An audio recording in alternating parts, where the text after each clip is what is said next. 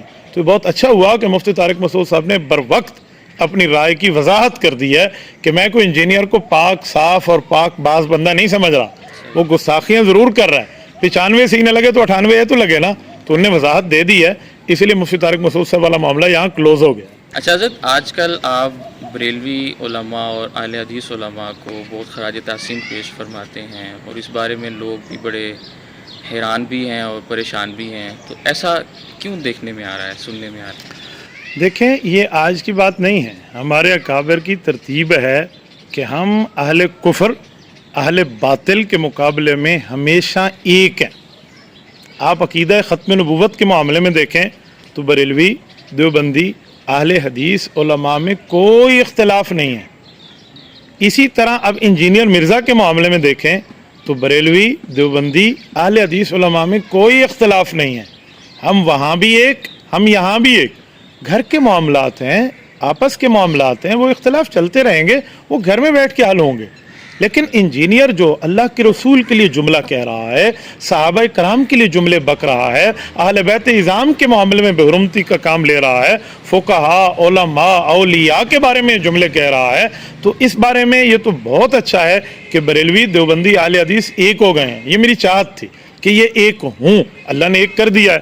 جب میں نے دیکھا کہ ہمارے اہل حدیث علماء, ہمارے بریلوی علماء, علماء دیوبند کی طرح انجینئر مرزا کا مقابلہ کر رہے ہیں, تو پھر ہمارا حق بنتا ہے کہ ہم ان کو اپریشیٹ کریں. میں نے اس لیے جملہ بریلوی علماء کا نام لے کر ان کو خراج تحسین بھی پیش کیا, ان کو شاباشی بھی پیش کی, اور ان کے بارے میں باقاعدہ اپریشیٹنگ کے الفاظ بولے.